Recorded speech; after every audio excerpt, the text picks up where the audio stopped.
Hello, everyone. Good afternoon, good morning, wherever you are, and whatever time it is there.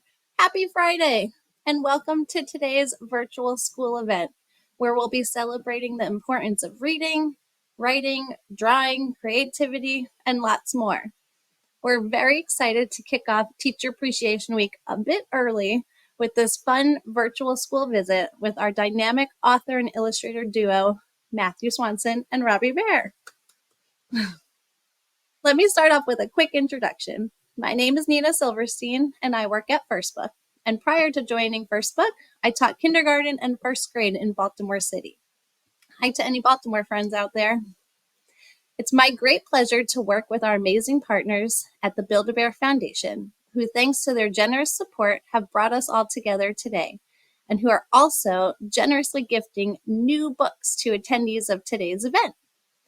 Build-A-Bear Foundation's mission is to add more heart to life with a special focus on literacy, and that is definitely ringing true today.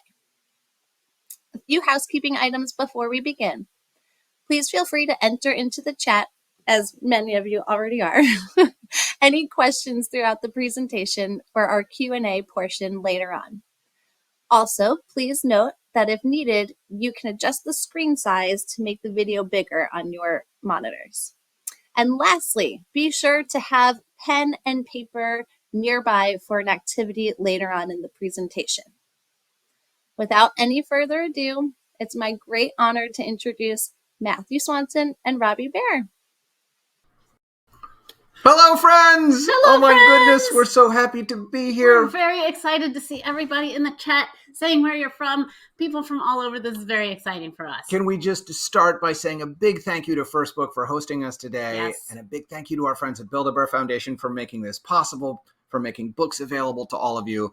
But we just want to dive right in. Yes, we're going to dive right in. I'm going to share my screen, and this always takes a little bit of doing, and I need to make sure everything's there's a working. question. Who is that funny-looking man sitting at... Wait, is it there? Are you sharing it or not? There it is. That is I. I am Matthew Swanson. Friends, it is my job to write children's books. I love my job. However, all the books I write are illustrated. They all have pictures, which means I can't do my job without my very good friend over here. My name is Robbi Behr. I am an illustrator, and my job is to, I draw pictures for books, and I specifically draw pictures for the books that Matthew writes. Okay, so top secret information, friends. We happen to be married. Robbi's not just my very good friend. She is, in fact, my wife, in addition to the person who illustrates my books. Sorry, I got a little confused That's okay. on the slide. For the record, there's so many things happening here right now. You don't have to marry the person you make books with. In fact, it's not very common. I don't even know if I would recommend it, It might friends. be a terrible idea. Yeah. So, all right. So we live in this barn in Maryland on the east coast of the United States. This is about a block from the house where I grew up in. Okay, so if our house looks kind of like a barn to you, that's because it is a barn. It was a parking garage for horses who used to come and spend the night in our town. No longer.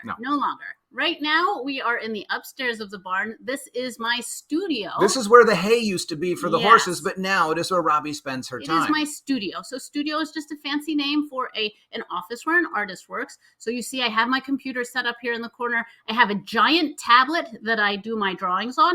It saves a lot of time. All my pictures just go straight into the computer. I don't have to waste time with lots of paper and stuff. So on the other side of the wall, right over there, is my writing studio, my office. This is where I sit and smile broadly. I wiggle my fingers and make... I'm very happy when I get to write my books. Friends, we wanted to give you a peek inside our house and inside the spaces where we write and draw. But mostly today, we want to talk about the things that we write and draw. We make books together. We've been making books together for 20 years, friends. Oh, my goodness. There's so many books. All of these books here you can find in your library or in a bookstore. Okay. All right. So we have some picture books. We have Everywhere Wonder, Sunrise, Summer, and Babies Ruin Everything. For those of you who like picture books, which is everybody. Everybody likes picture books. I like picture books. Yeah. All right. We also have a series of middle grade books called Ben Yokoyama and the Cookie of Doom. In this series, a young man named Ben Yokoyama gets very confused about what the fortunes inside his fortune cookies mean, and he causes all sorts of problems for himself. All right. So that's one of our series. Yes. We have another series called The Real McCoys. This is about a brother-sister detective duo who need each other to solve the mysteries. Because they think in very different ways. Moxie and Milton McCoy, and there's 3 books in that series. So today we are going to talk about how we made our picture book Everywhere Wonder. And this is a book about exploring the world through observations and experiences and using your experiences to tell stories and connect with others. We also will be telling you about Ben Yokoyama and the Cookie of Doom, which is a middle grade novel. But before we talk about our books, we want to tell you about a big adventure that our family took, okay? Last year, over the 2022-2023 school year, we and our family climbed into this very colorful bus and went on a year-long adventure called the Busload of Books tour, during which time we visited public elementary schools in all 50 states, plus Washington, D.C., giving away free books and doing free assemblies for every single kid and student in every school we visited. Yes, we think it's really important that everyone has books to read, also that everyone gets the opportunity to meet an author or an illustrator and learn how they can be authors and illustrators too. Wait, what did you say? I said anybody can be an author and illustrator. Friends, if you remember one thing we say today, it's that. We're going to come back to that again. But again, we just want to say our adventure could never have been possible without our friends at First Book. Thank you, First Book. Who are the ones who got special versions of our books and sent them to all the schools in advance so we didn't have to actually carry 25,000 books around with us. Yes, there was not enough room on the bus for all those books. We also had a partnership with Build-A-Bear Foundation. They gave away another 125,000 books through the First Book Marketplace. And if you cannot even believe that generosity, they donated a free reading buddy, teddy bear, to every single student at every school we visited. It's great to read with it, with a pet or a stuffed animal when you're trying to get comfortable as a reader. They're not going to judge you. They just listen quietly and enjoy really the story. Good at hugs. Yes. So if you want to feel joy at any time, go back on our Instagram and scroll back to when we gave away those bears. It was awesome. So anyway, we started out in our hometown in Maryland. We drove 34,000 miles all over the United States.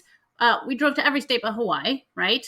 We did have to fly to Hawaii. The bridge to Hawaii was closed that day, so we couldn't drive there. We really wanted to. If you were worried, friends, Matthew, Robbi, were you lonely on this adventure? Friends, we were not. We were very well accompanied by our many, many children. Yes. So we have 4 kids named Alden, she's 16, Kato, who's 14, Augie, who's 12. I got to remember these ages.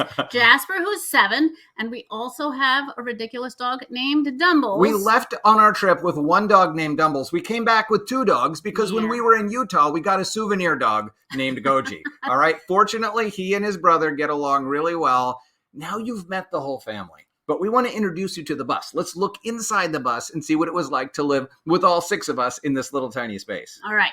So, for starters, we had to have a bed for us. We spent most of our nights in campgrounds or in parking lots or in driveways. We also needed a kitchen. So there we have a toaster, a microwave, a little mini fridge. We have a very teensy tiny sink that we had to do dishes in.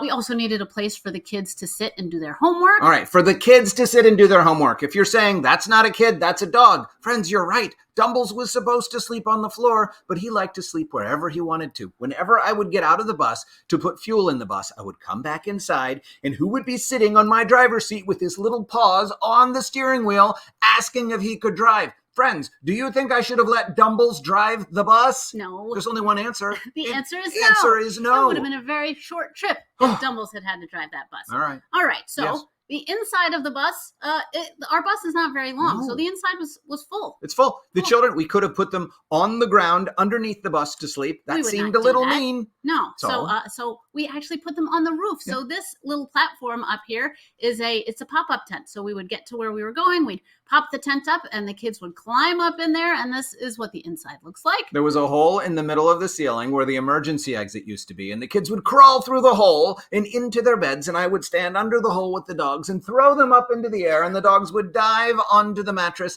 and wiggle into somebody's sleeping bag. And whoever got a bonus dog heater for the night was very happy when it was 19 degrees in South Dakota. Yes. So yes. If you all have been paying attention, which I hope you have. They are. They're paying such close attention. You might notice that our bus does not have a bathroom. It does not have a bathroom. No, friends, there was no room for a bathroom. No. It was either leave some children home or have a bathroom. We chose the children. Yes. But what it means is we used 917 bathrooms as we traveled the country last year. There's plenty of free bathrooms in this country. Overall, we'd give them a B+. Bathrooms, good. The public showers, not as good. Not as good. I just want to put that out there. We're not going to go into those. All right. So you might have noticed our bus does not look like a regular bus. No, indeed. It's actually illegal to drive a yellow school bus if you don't work for a school system. And we do not. I knew we had to repaint the bus. I said, I'm going to paint something super cool on this bus. Matthew, I need a blank slate, a clean canvas. I would like you to please paint this bus white. No, if you know Robbi, you know she did not say please. She took the paint, she put it in my hands and said, man, paint my bus. So I did. I painted Robbi's bus white. It looked spectacular. I thought we should have just left it like this. I said, Robbi, can this bus stay white and spectacular? And Robbi said... He said, no, friends. I wanted to paint this bus. That was the whole idea. All right. So I planned out my mural, and then we took the bus to our friends at Garnett Elementary School, our local school, where our kids go to school, our local Title I school. And hello to friends from Garnett Miss Bonier's art class is signed on today. So they helped me paint for a day. They did a fantastic job, but the bus wasn't close to being finished painted. No. It actually took me a whole month to finish painting that bus. But we're so glad Robbi spent every minute she did painting the bus, because we had the joy and the fun of driving 34,000 miles in this beautiful, colorful bus all year long. If you ever want to make a bunch of new friends, drive a bus that looks like this into gas stations and parking lots. People will come up to you and say, what's going on? What's that bus all about? In our entire year, we didn't meet one person. Not a single person. Who thought it was a bad idea. Who thought it was a bad idea. To give books to kids. So anyway, friends, we've talked to you about our great adventure. We've introduced you to our family. We've said thank you to our friends at First Book and Build-A-Bear. We want to start talking about our books. Our books. Okay. All right. We're going to start with Everywhere Wonder. Okay. So something that we get asked a lot is where we get the ideas for our books. Okay, so here's the thing. A lot of times, authors and illustrators, they get their ideas for what they write and draw from their experiences, from the things they do in their lives. So something that Robbi and I do every single summer, watch out there. If you're thinking of marrying Robbi, don't do it. If you marry Robbi, you have to fly 4,000 miles to the middle of Alaska, put on rubber pants, and be a commercial salmon fisherman every summer. Yes, so a commercial salmon fisherman is somebody who catches the fish that you then buy in the grocery store, all right? So over the course of the summer, we catch about between 50 and 70,000 pounds of fish. So this is a thing that we do every year. And when I was sitting at the table up there in Alaska, sometimes I'm thinking about my experiences. So I look out the window and I see the sunrise and the fishing boats and the clouds in the sky. And I get this feeling that I can't quite describe. It's a feeling of amazement and excitement and surprise. Ooh. But I can't think of what it's called. I want to write a book about it, but I can't think of the name of the word. So I say, Robbi, you know words. I do. Please tell me the word for the feeling of amazement and excitement and surprise that I'm feeling right now. All right. I feel like I need a little more information, Matthew. Okay. Is it kind of like that feeling you get when you're halfway down a really tall slide? Yes, Robbi. It is that same feeling of excitement. All right. Is it also maybe kind of like that feeling you get when you see someone do a really cool magic trick? Robbi, it's like you're living in my head. It's that same feeling of amazement. But is it also kind of like that feeling you get when you look up at the night sky and you see the full moon and realize that outer space goes on forever and ever that and ever? Same feeling of astonishment. Robbi, you must know what the feeling is called. What is it called? What is this feeling called? Friends, I couldn't think of the word. So I said, Matthew, how about this? Okay. For now, why don't we call it the full moon feeling? The full moon feeling. I like that, because the way I feel when I look out the window in Alaska is the way I feel when I look at the full moon. So I said, all right, I'm going to write a book about places I've been that give me the full moon feeling. Okay. The first thing I thought about was this, the Grand Canyon, a big, long, beautiful canyon in Arizona where I went when I was a kid. That might be the first time I got just knocked over by the full moon feeling. So you know what I did?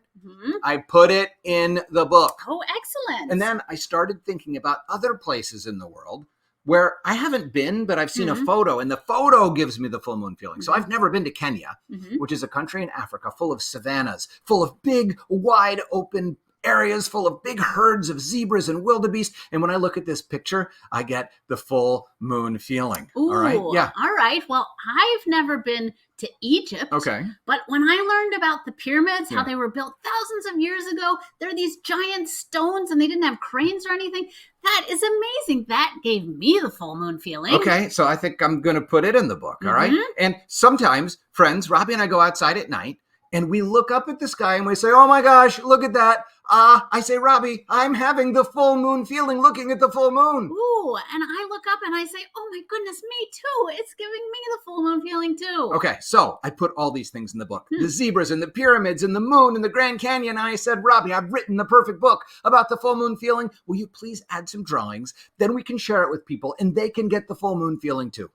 All right. So I take the manuscript. Yeah. And that is what we call just the writing part of the book. Right. I take the manuscript and I read it. And I said to Matthew, I think you did a pretty good job here, Matthew. Thank you, Robbi. I appreciate that. Yeah, I really like it. But it is not perfect. Wait, what are you talking about? I think it's completely perfect. What is anything that's wrong with it? Well, here's the thing. I think you did a great job describing the big, beautiful, amazing things in the world. Mm-hmm. But there's a lot of things that give me the full moon feeling that are kind of ordinary that you see every day, but they're still amazing. Okay, I will go here with you, but could you give me an example? All right. For example, what about ants? Oh. Ants are amazing. They have to work together to get to solve problems. A single ant can carry 100 times its weight on its back. That is amazing, Matthew. That would be like you being able to carry a monster truck. You say that as if it's far-fetched. Across the land, my friends are saying, of course Matthew can carry a monster truck. He's so muscular and athletic and handsome. He can't do those things. No, friends. No, none of those things are true. I can carry a spoon, but I cannot carry a monster truck. And in this way, I'm not as amazing as an ant. So I had to admit Robbi is right. Ants are amazing in a completely different way than the full moon and the Grand Canyon, but they are amazing in a way that's quiet and small, but still gives me the full moon feeling. So Robbi Behr, yes. Do you know what I'm going to do? I think you are going to put it in the book. I'm going to put those ants in the book. Yes. Okay, here's another thing that seems small and easy to overlook. But when I dive into a pool and I'm swimming underwater and the light is all shimmery and my body is weightless, I got to say, it gives me the full moon feeling. For sure. So what are we going to do? Robbi, I'm going to put it in the book. Yes. All right. All right. Yeah. Well, when I think about it, there is nothing more ordinary than a can of soup. That is #truth, my friend. But when I go to the grocery store and I look at those shelves where there's so many different kinds of soup, I can pick any kind of soup that I want. That is amazing. That gives me the full moon feeling. I have a suggestion. It might seem very out there, but should we put it in the book? Put it in the book, All right, yes. friends. All right, here's the thing that gives me the full moon feeling. I think it gives Robbi the full moon feeling. I bet it gives you the full moon feeling. What about when you go outside at night and you look at the sky as the sun is setting and all of those beautiful reds and oranges and yellow colors come out, friends? That gives me the full moon feeling. Yes, it gives me the full moon And feeling. so I think we should put it in the book. All right, so we put all these things in the book. We finally have a book that we're both completely excited about. Yeah. But we don't know what the book should be called. No. So we look at all the things that give us the full moon feeling. And we notice that some of the things are really distant and sort of far away. But some of the things are really up close. We see them all the time. Right. We see them everywhere. So, everywhere. I said the word. So the things that give us the full moon feeling are everywhere. But we still don't know what the full moon feeling is called. Do we call the book Everywhere Full Moon Feeling? It's a little clunky, right? So here's the thing. We started thinking about what it was that held all those things together. And we said, hey, they're all wonderful. They are full of wonder. So if the things that give us the full moon feeling are everywhere and they're full of wonder, should we call our book Two Bagels and a Porcupine? No, we should call it Everywhere Wonder. Well, I'm glad that you're here to bring us down to earth, Yes. Robbi. So now you know, friends, how the book was written, Yeah. how we named the book. Yeah. But as you know, this book does not yet have any pictures, any illustrations. Okay. I need to start drawing. Do it, all my right? friend. Yes. Okay. So the first thing that I need to do is I need to figure out what my character looks like. Okay. And I do that by sketching. I do quick little drawings where I'm just figuring things out. I'm not getting too caught up in details, and I'm answering questions with my illustrations. Okay, for example, Robbi asks herself, how tall should the character be? What shape should his head be? Yeah. What color should his hair be? What should it look like? What about his nose? Yeah. It takes all sorts of experimentation to figure out what your character should look like. But eventually, Robbi ended up with this little guy, and we loved him. Narrow it all down, and here's my favorite little character here. So I have my character set up. The next thing I have to do is I have to figure out what is on.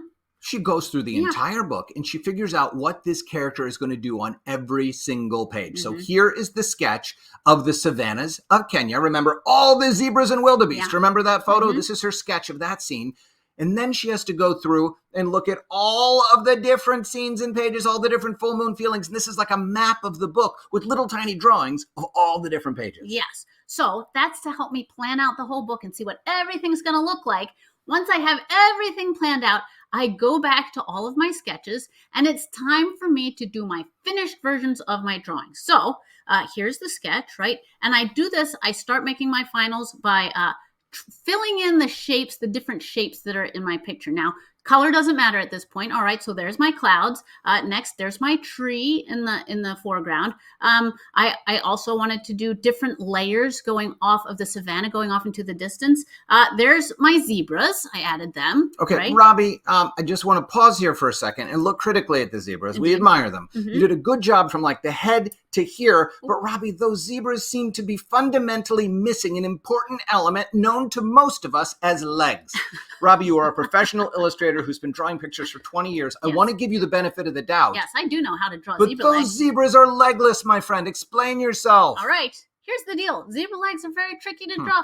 There's stripes going all different ways. They're very tricky. I'm going to give you a hot illustrator tip right now. Okay. That is, you do not have to draw things that people aren't going to see. I knew these zebras were going to be standing waist deep in grass. Well, there you go. Yeah, Don't nobody's waste going to time. see those legs. I don't write chapters that don't appear in my books. Exactly. Actually, I You do do. sometimes. Yes. All right. So have you ever, my friends, seen the book, The Very Hungry Caterpillar by Eric Carle? I'm going to guess that everybody is saying, I me just too, heard me too, me too. a resounding cry Yes. across the world. We've seen this book, Matthew. Okay, but here's something you might not know. Eric Carle did not paint this caterpillar. He did not draw it. He did not. He cut out pieces of paper and he glued them together on a bigger piece of paper, and he built this caterpillar using a technique called collage. Collage. An artist named Robbi Behr uses the same technique, but without paper, Yes. without glue. She's afraid of scissors, so she uses her computer. She's not afraid of scissors. I'm not afraid of scissors. Okay, yes. Yes. So I'm going to show you how I do it. So here's my grass from my original sketch, right?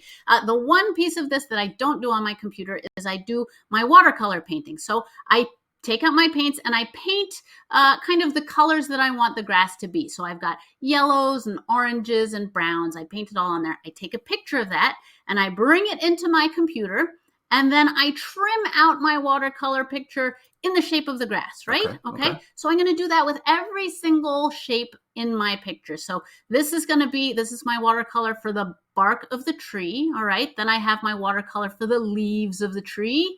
Then I've got my zebras. I also want to have different colors of paintings going off into the distance in the savanna.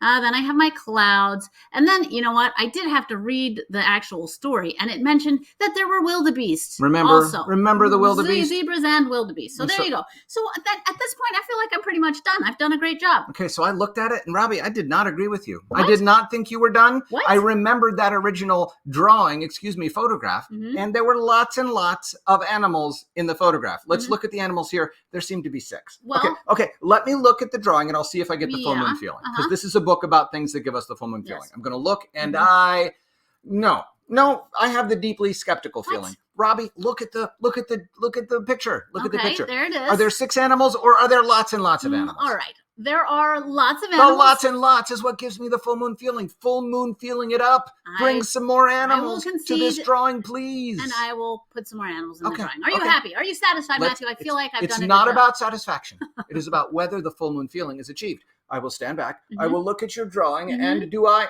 feel? I do. Look, I have the full moon feeling. Goodness. So we've achieved what we set out to do. Yes. And all you have to do is 29 more illustrations. The rest of the illustrations in the book. So I want to remind you, this is where we started out. Yeah. This is my sketch of the savanna, right? And this is where we finished up. Oh, my I hope goodness. you are glad that I spent all that time drawing all of those animals.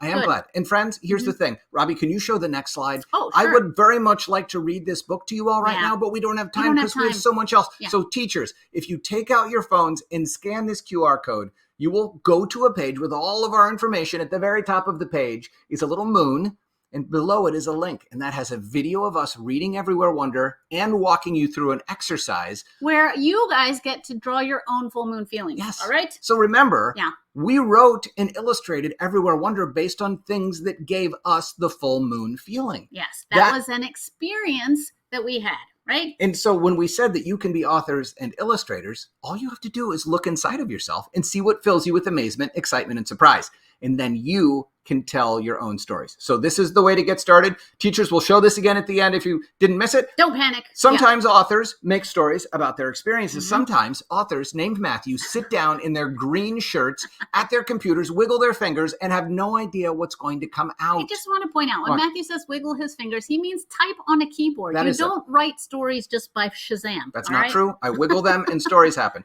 But there's two parts of my brain that get involved. There's the creative part of my brain that's having fun and writing words and saying, Matthew, you go, write that story, my friend. But then there's this guy, the negative, not creative, critical, unkind part. This is Matthew. That was a terrible sentence. Matthew, you're bad. Matthew, go sit in the corner and cry.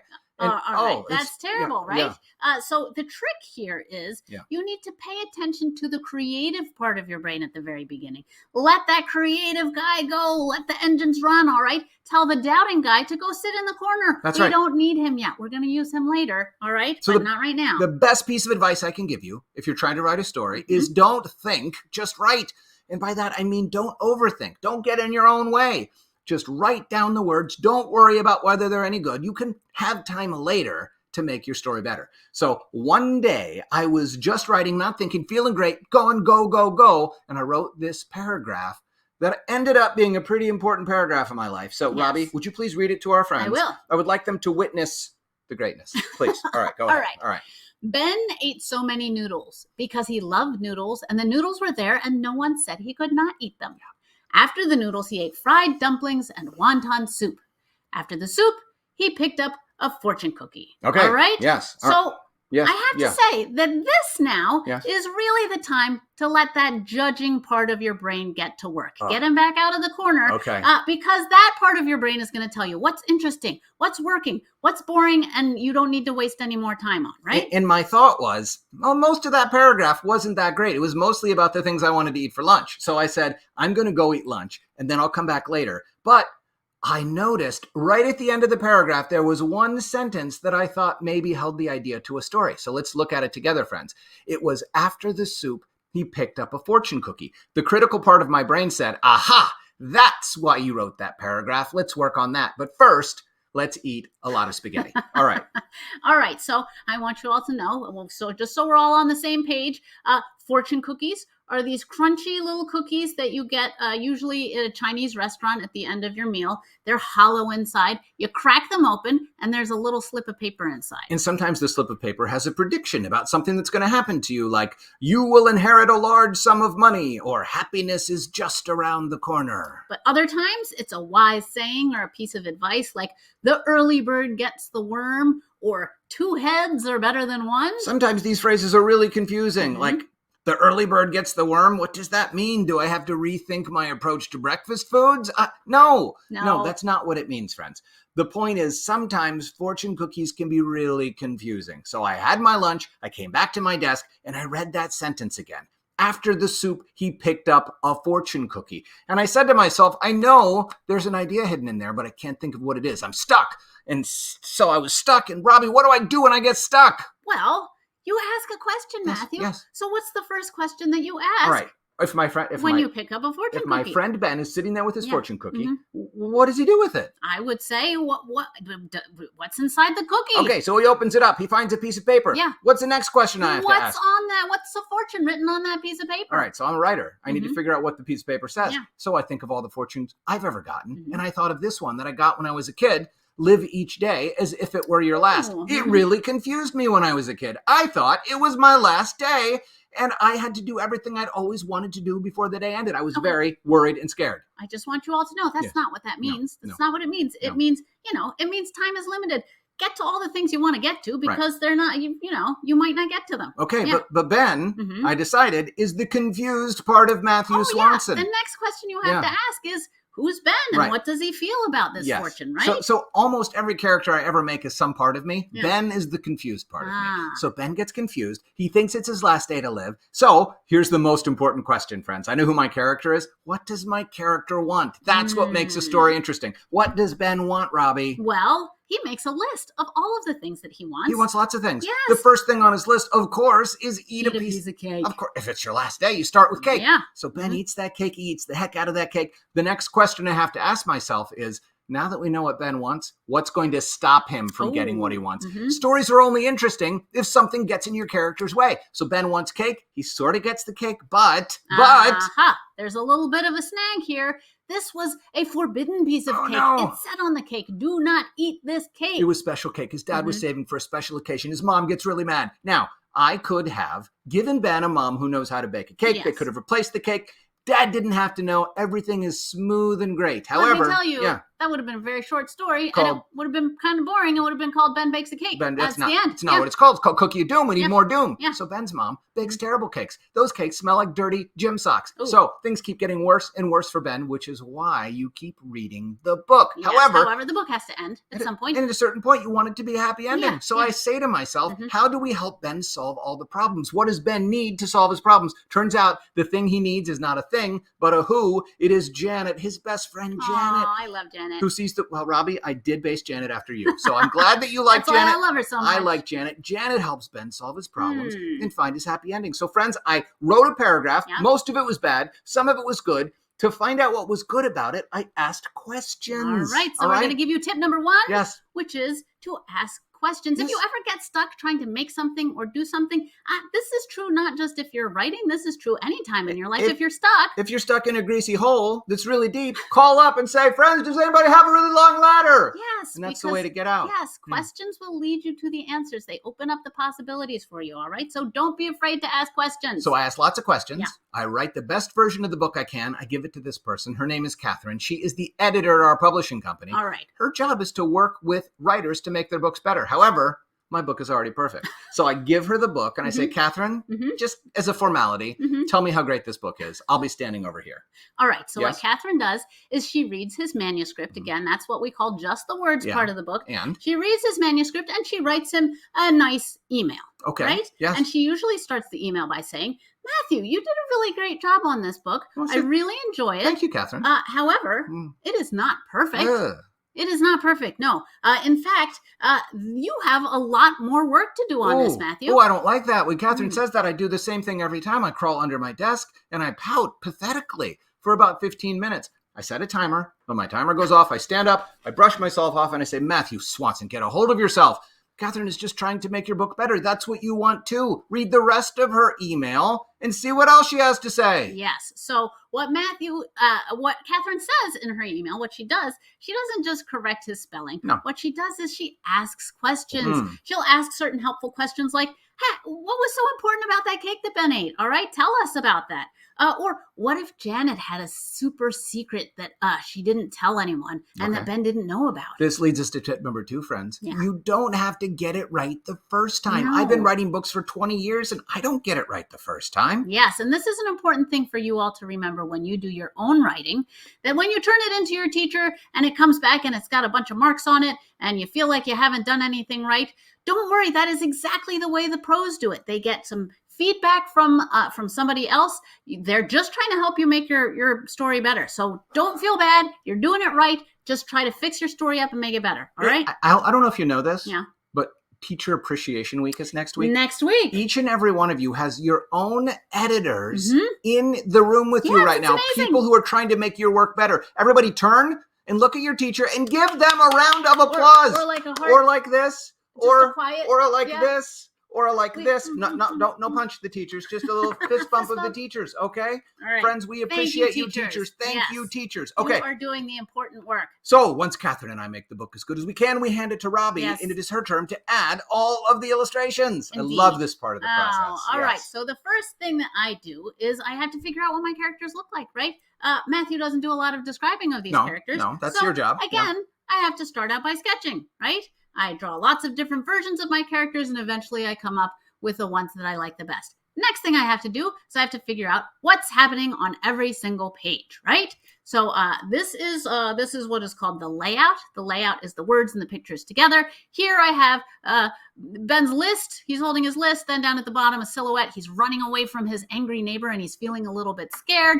And then on the right-hand side of the page, he's looking scared. And again, these are all sketches, quick drawings. I'm not getting everything, completely finished. All right. So when Robbi is done with her sketches, she sends them to this person whose name is April. She works at our publishing company too, and her job is to work with illustrators to make their drawings as good as possible.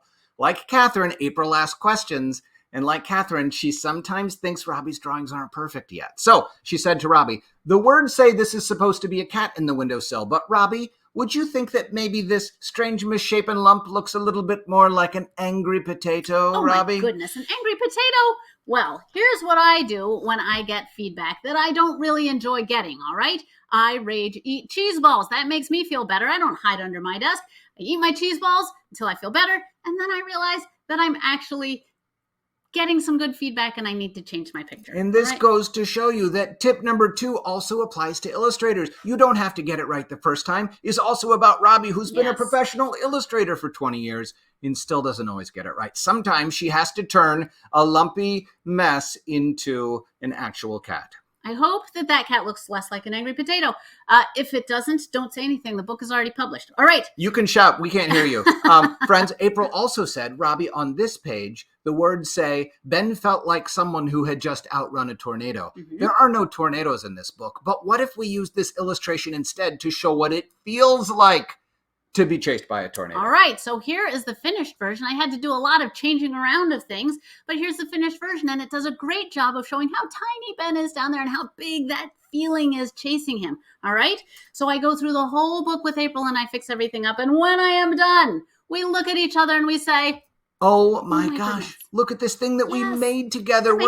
I couldn't have made it by myself. No, I couldn't have made it by myself either. Which reminds me of another proverb that could be inside a fortune cookie, which is 2 heads are better than 1. Yes. Now, Ben Yokoyama would think that means he needs to go out to Heads or Us and get another head. No, but you know better, right? 2 heads are better than 1 is just another way of saying that it's a lot easier to make something or to solve problems when you join forces with someone else who has different skills than you do. Yes, Matthew is a writer. I'm an illustrator. Together we can create things that we could never make on our own. It's like a superpower. So, friends, remember tip number 3. 2 heads are better than 1. Throughout your lives, you will be collaborating, working together with other people pretty much every day, no matter who you are or where you live, whether you're a baseball player or a skyscraper builder. Yes, so just like Matthew and I work together to make our books and to navigate our lives, do everything, Ben and Janet work together to solve problems and figure out what Ben's fortune really means. I thought I was writing a book about a fortune cookie, but really I was writing a book about my experience and about a full moon feeling, friends. I was writing a book about how much I love working with my best friend to solve problems.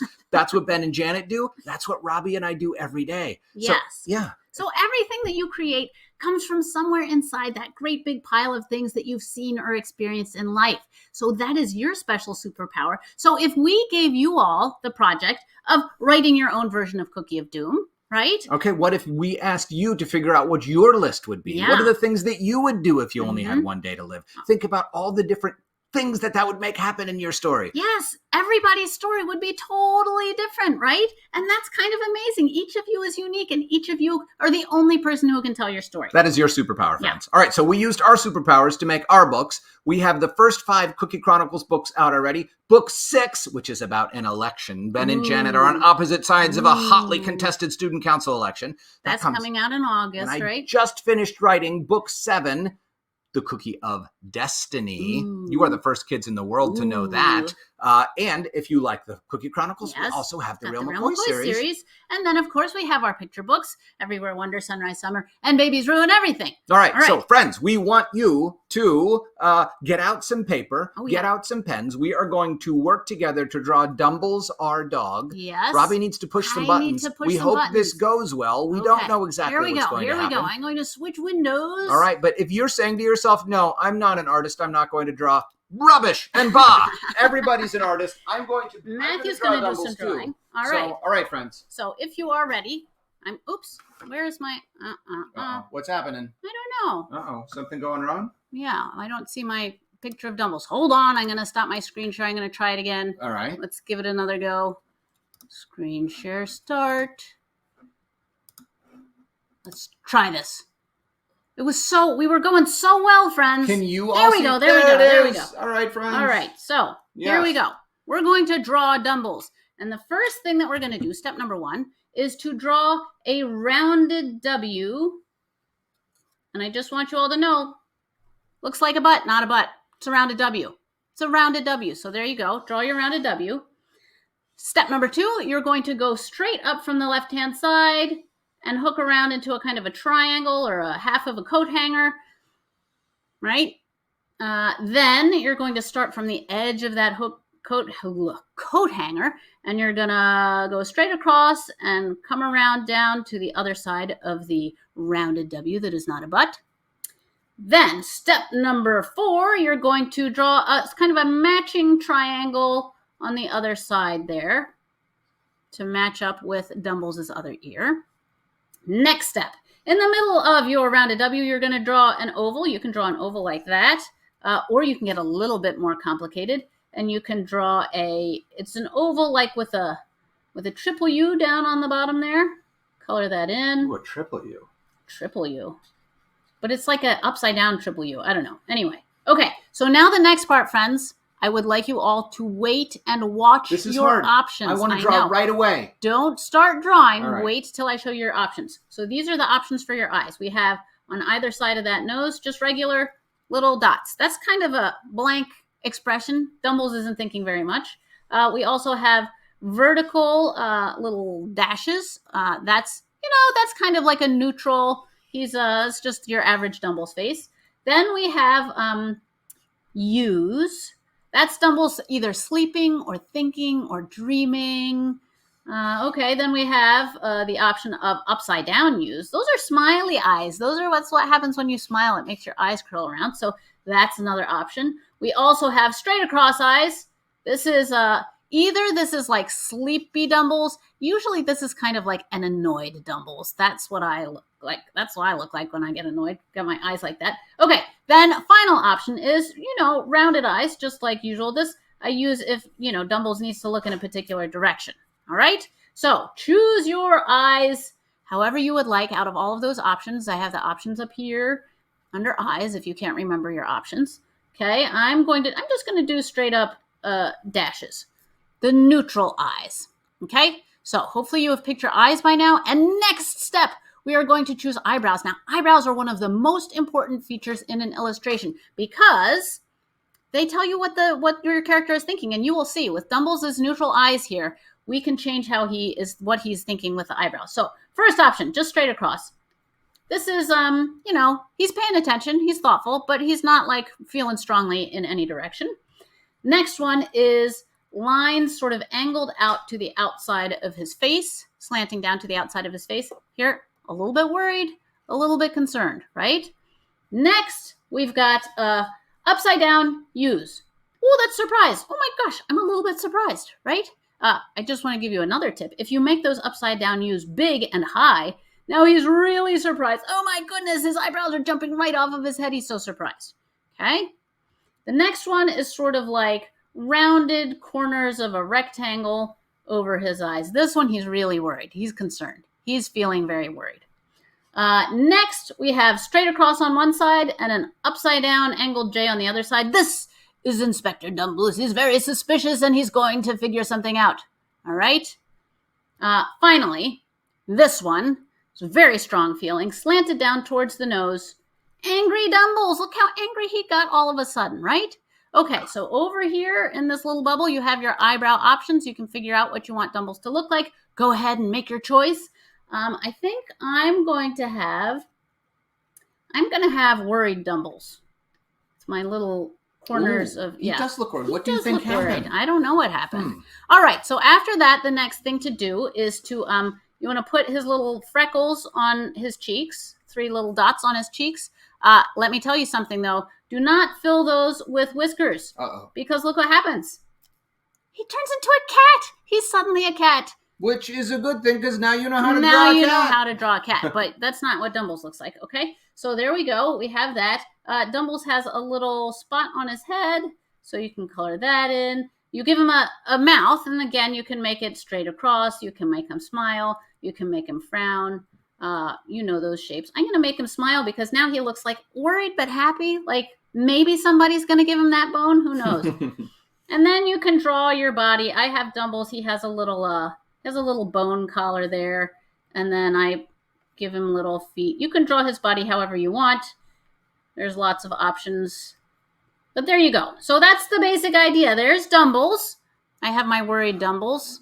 I hope you guys drew all different kinds of Dumbles. So I'm going to stop my screen share. Oh, do I get to show my Dumbles? Yes, Matthew's going to show his Dumbles And now. you know what? We asked our friend Nina if she would do a Dumbles too. So I hope she did. Not to put any pressure on you, but here is my Dumbles. This is Dumbles right after he got back from getting a new shirt at the mall. Oh my gosh. And he's also panting because he ran to the mall and back. And as you know, if dogs have been running a long time, they usually pant and their tongues go out. And anyway, this is my Dumbles. Now, here's something I want to tell you, friends. This is really important. We talked about how your lives are full of full moon feelings. We talked about how your lives are full of stories that you can tell. Now, Robbi has taught you how to create a character with any different range of emotion. You know how to make scared, worried, surprised, happy, bored. Now you can create a story about a dog named Dumbles or whatever you want that dog to be named, or a cat named whatever. I was going to say, you can add in a cat now. Right. You can have a whole bunch of different character dogs and a whole bunch of different character cats. So I don't want to hear anybody say, I don't know how to draw, because now you do know how to draw. Just showed you how to draw. Robbi so you are the only one that can tell your stories. We want you to tell your stories. All right, so I believe we've come to the time of the program where we're going to invite Nina back, but let's put our QR code back up. Okay. Because if anybody missed it before, you can use this to get a video of us reading Everywhere Wonder, teaching you how to do the full moon feeling exercise with your class. But it will also let you link to our website. It'll let you learn more about Busload of Books. It will let you follow us on Facebook or Instagram or YouTube. We do a video every day. We did a video as we were getting ready for this presentation. We would love to stick with you. We post lots of resources for Title I communities. If you want to follow us as we do a new round of Busload of Books visits this year. Yes. Anyway, please become part of this family if you are interested. We'd love to have you join us. So Nina, please come back so that we can answer some questions. We imagine that our friends out there have some questions, and we would love to answer them with the time that we have left. Do I need to unshare? I don't know. Oh, no, there we she are. is. Hi, Nina. Hello, Nina. Good to see you. Good to see you. And thank you both so much for such an incredible presentation. I would imagine everyone else out there is like me. I can't stop smiling ear to ear. It's just so incredible. I feel so inspired to just I feel inspired to not think, but to just write and to just draw. Awesome. And so I had to take a few practice Dumbles. Good work. Practice Yes, one, good work, practice Nina. two, Right. and he's very excited because he's getting a bone. So that's my Dumbles. Yes. And All right. I'll sign it for you. So next time I see you, you can have a signed copy. Awesome. But I'm just kidding. But thank you both so much for such an engaging, creative presentation. Like there's just so much to think about, and I can't wait to spend my weekend taking in the world around me and identifying even more of my full moon feelings. We've got lots of questions from the crowd, as you can imagine. Okay. So we'll dive right in. Audience, we'll do our best to answer as many of them as we can. And then please continue to add more to the questions and answers tab if more questions come up. But first and foremost, we had a question come in asking if your kids also like to write and illustrate. Well, just generally speaking, they like to do it as the average child does. They aren't any much more interested than we are. Although our 7-year-old just last week started getting very interested in making books. So he stapled together his first book. He was very excited. Mm-hmm. It was modeled after Catzilla. Cat Comics by Dave Pilkey. Yes. Yeah. Uh-huh. So he's on the bandwagon, but he's not interested in our books particularly. But they're all creative in their own ways. Alden really loves to crochet, and she loves to make little videos. She also likes to draw. She's a yeah. Actually, they all like art. And Augie likes to code and think up video games. Yeah. So they each have their own version of it. But we've never pressed them to do what we do. And maybe we'll see. But it's not a big part of their lives right now. As I just want to say, as most of you children probably aren't particularly especially interested in what your parents do at work, our children are also not interested in what we do at work. So there you go. That's the answer. Fair enough. That makes sense. But I like what you said, Matthew. Everyone is creative in their own ways. There are many different ways to be expressive and creative, not just writing and illustrating. So that's wonderful. Staying with the topic of your kids for just one moment longer, we had a question from Amy G. and her class. Do your kids go fishing with you when you're in Alaska? Indeed, they do. Alden has been fishing with us for many years now. She started out when she was probably 9 or 10, and actually our book Sunrise Summer is about her first. That's where Matthew's gone. He's gone to get our book. Her first summer working on the fishing crew. Kato will help clean up the beach and the dead fish but he doesn't really like going out and catching the fish. And Jasper, our youngest, came down last year, and I was filleting a fish, and I was cutting it open to get the meat out, and he looked at it and he just said, "Oh my gosh, there's salmon inside of that fish." So I had somehow neglected to tell him that salmon are the same thing as fish. So there you go. So they do come fishing with us, but they don't all go out like in the boat and stuff. But we hope that they will all become very enthusiastic fishermen, so we can retire from the hard part of fishing and just sit on the porch watching the boats go by. So friends, this is the book Sunrise Summer. It's a picture book about our family's adventures in Alaska. It's about our daughter Alden's first summer as a member of the fishing crew. And it has all sorts of historical information about the fishery and about Robbi's family. Robbi's been going up every summer since she was 18 months old. So it's been an adventure of her entire lifetime. And we love that our family still gets to do it. And we have some friends in Port Hyden, Alaska who are on this call. So hopefully they recognize some things in here. They're also all fishermen. So here's another book we made about our lives, directly about our lives. We're actually the characters in this book. So that's another way to make books. And a lot, make them about yourself. If you've ever read the books by Raina Telgemeier, those are all about her own life. She told stories about her own life. It's a memoir comic, and this is a picture book about our lives. So lots of different ways to make stories. You all have everything you need to get started today. All right? If you want to make a book, you already have everything you need.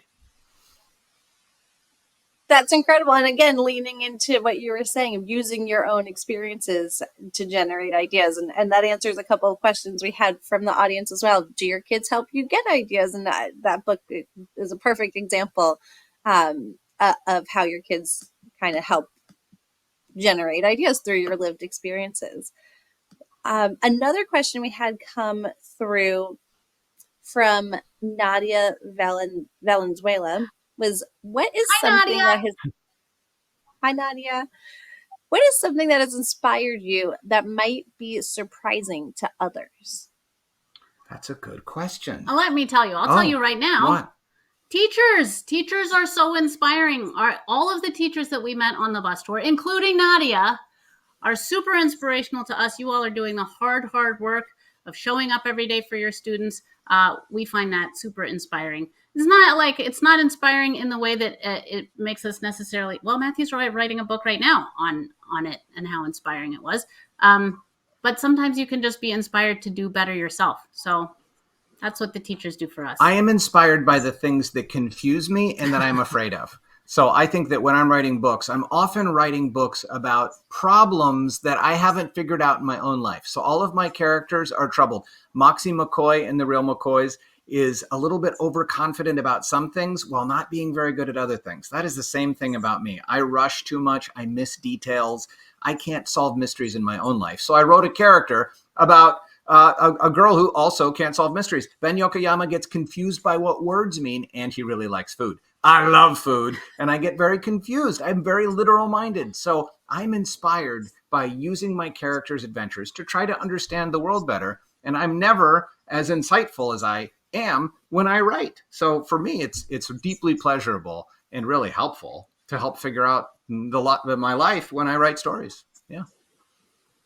Oh, can I answer the question? Are you guys best friends? I just want to say, Robbi is my best friend, and I'm really lucky that I get to spend so much time with my best friend doing so many different things. You don't have to answer. Maybe I'm not your best friend. I don't want to put you on the spot, but you're mine. All right. Sorry, Nina. I didn't mean to. Matthew's my best friend. It's okay. Yes, he's my best friend. Fair enough. Put me on the spot. Yep. That's great. That's a great question. Thank you for addressing it. And to play off of that question, we actually got a question asking, how often do you feel like you have to use perseverance and do you ever argue with your best friend? Or Yes, disagree? yes to That both. is a great question. Yes. We have to use I have to use perseverance almost every day. In fact, I'm trying to illustrate a book about the tour, Mm-hmm. and I am leaning on that perseverance every morning. I get up and I'm like, I don't know how this is going to turn out. It's going to be really hard, and it has been. But I know that at some point I'm going to figure it out. I just have to keep trying. So yes to perseverance. Yes, also to disagreeing sometimes with my best friend. Robbi and I go about things differently. We both want the same end product, which is a really good book that we have both done our part of it as good as possible. But sometimes we disagree about the best way to go about our work. I work really, really fast and I want to get everything done way ahead of time.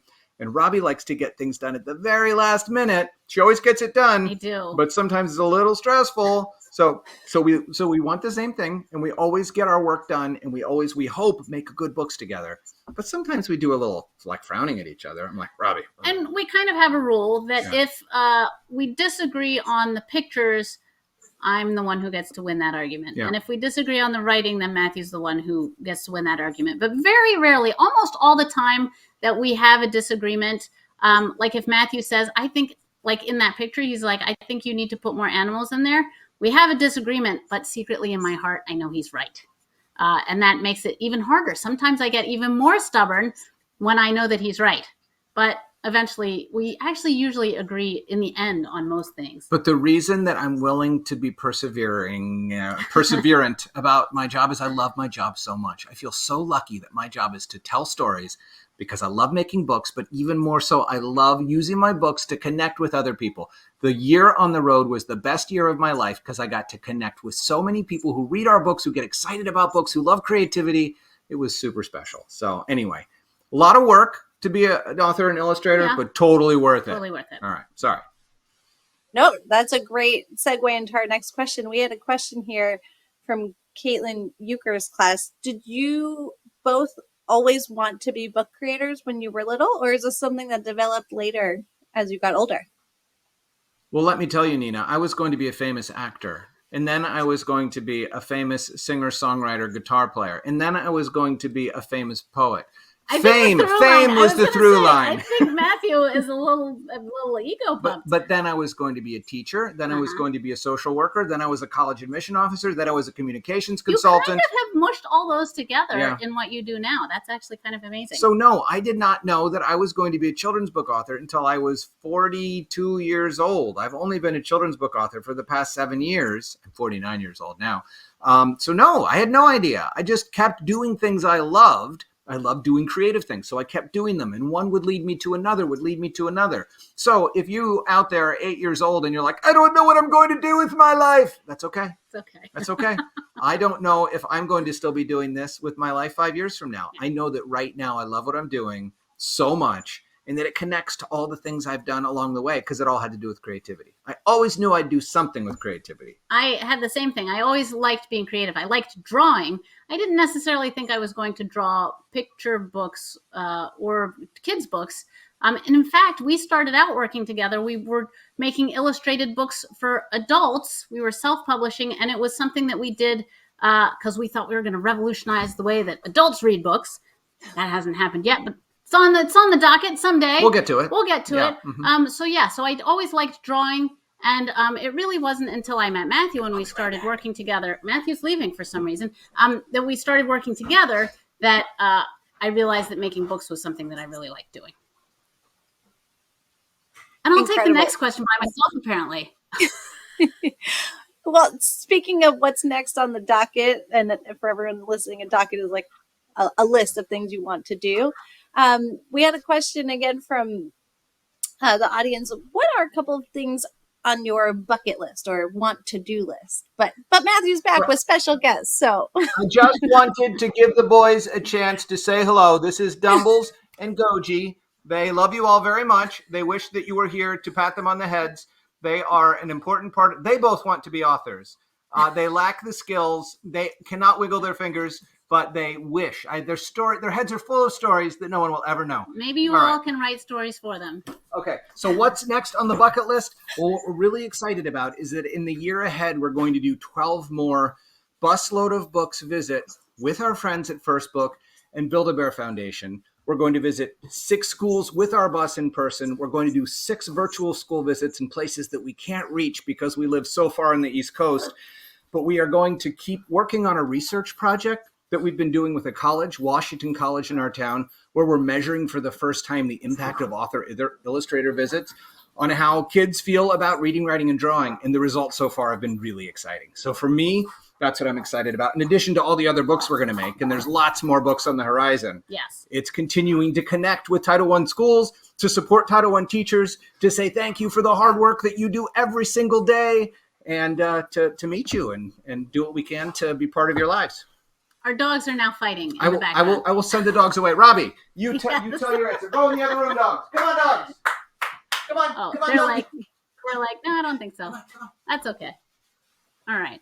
All right, Robbi, what about you? Yes. So what was the? Bucket I don't list. even remember. Oh, my bucket list. If this was your last day, what would you want to do by the end of the day? Oh my gosh, there's so many things. I would want to take my dogs for a walk because they deserve a nice walk. I would also want to eat a piece of cake. In fact, I would eat a whole cake. I've always wanted to just take a cake and go like this and just eat the whole thing like that. Just rub it all over your face? Yes, just without fork and knife. Just okay. That's what I want to do. Okay, all right. I think that's it, Nina. Those are our only ambitions left in life. Eating cake and visiting Title I schools with our big, colorful bus. Thank you. Amazing. Well, I think we have time for one last question, and I'll just leave it general. Like, any last remarks you want to say besides cake and visiting educators around the country? I just don't think we can say enough thanks to our country's public school teachers, librarians, Title I specialists, reading aides, administrators. You are keeping the ship afloat. You do the good work every day. You fight the good fight every day. We know it's not easy. We know that your students and your communities depend on you, and we just can't thank you enough. Teacher Appreciation Week is started now. We love you. We thank you, and we are so glad you chose to join us today. Yes. Anything else? You did a very good job. I covered the important bases. points. So we're just full of gratitude. There is so much to feel good about, and we're glad to be part of this. Thank you.